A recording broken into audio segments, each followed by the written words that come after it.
This is Hannibal here with a quick daily wrestling news update for you. Jesse, the Body Ventura WWE Hall of Famer, says he has had a WWE Legends contract offer and he's currently still negotiating about returning to the WWE. He claims he's happy with the change of direction of the company now that Vince McMahon is out. He doesn't know what role they would bring him back in. Of course, Legends contracts are mostly to do autograph appearances and put out new merchandise of wrestlers. Bob Bruggers, who was in the plane crash with Ric Flair and played 6 seasons in the AFL and was in the Wrestler AWA movie, passed away at the age of 80 this week. As far as the latest from the Vince McMahon Janelle Grant lawsuit, I just want to point out someone asked in my update yesterday how many pictures of Janelle Grant are on the internet. There's three. Again, she's in her mid 40s now. All of the pictures. The one in the middle is from a movie that came out in 2006. So you'd have to imagine it was filmed in 2005. The ones on the right and left, which are the most popular ones, I would say the one in the left, she looks probably around the same age as she was in 2005. The one on the right, maybe a little older.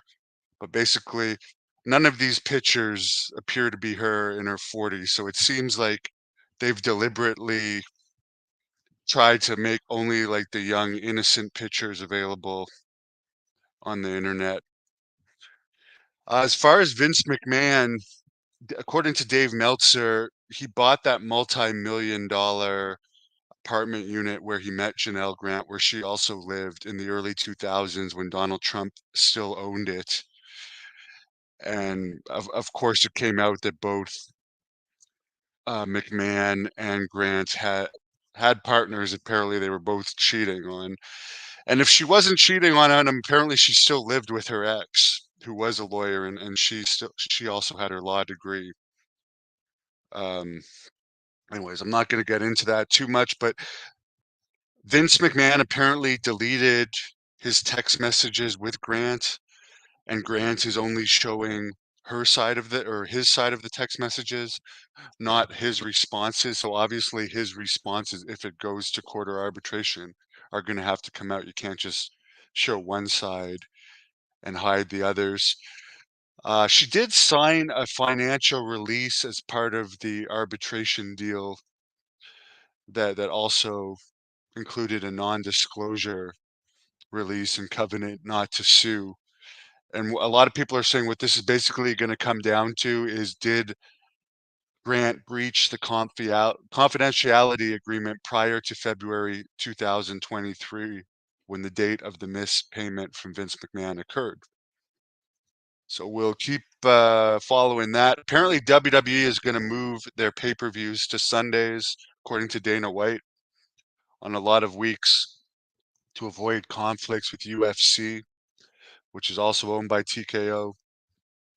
They also want to do a lot of the events in the same cities to save on production costs, have like Power Slap and SmackDown on Fridays, UFC on Saturdays, WWE on Sundays, and potentially Mondays, since they're all about savings.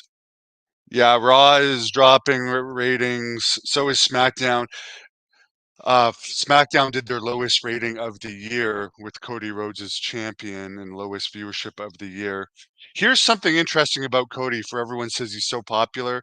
John Paz gave me 3 audio interviews this week, one with Cody Rhodes, or last week, one with Virgil and one with Harley Race that you could watch on the Hannibal TV.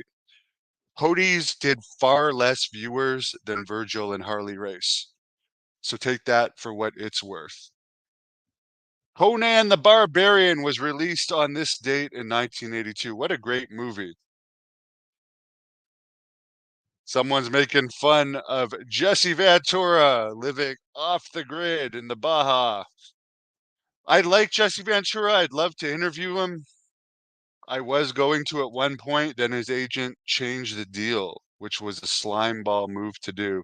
By the way, Great North Wrestling returns to Petawawa, Ontario, August 31st, and Napanee, Ontario, June 29th. Tickets are at ticketweb.ca.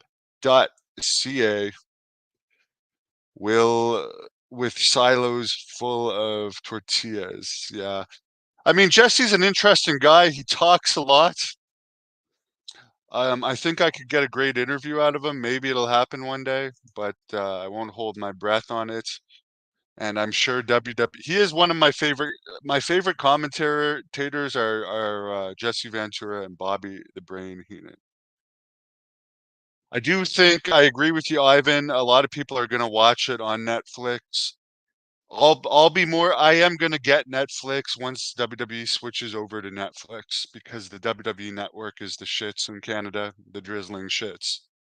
I had it for about 3 or 4 months. It's not as good as it is in the US and other places, but they're disbanding it for Netflix. I don't think I'll be able to sit through the shows because I'm not that much of a fan, but I will try and watch the major pay-per-views. Ventura is one of the best talkers in any field. Supposedly, at one point, he wanted to run for president and do appearances on W to help build to it, but Vince McMahon ex-nayed that. So that's why he had a feud with WWE. I think they're canceling the network once it goes to in anywhere like Peacock is going to remain in the U.S. from what I understand till the end of the Peacock deal, but for like Canada and other places that don't get Peacock, they're going to disband the network because in Canada, for instance, the network is part of Rogers Sportsnet, and it's not the same as the U.S. network. It's brutally bad. I mean, I never even figured out how to stream it to my TV, and I'm fairly good technically, and it didn't have nearly the library, so they're just gonna go to the Netflix. I don't know if they're gonna put the full libraries on there or not.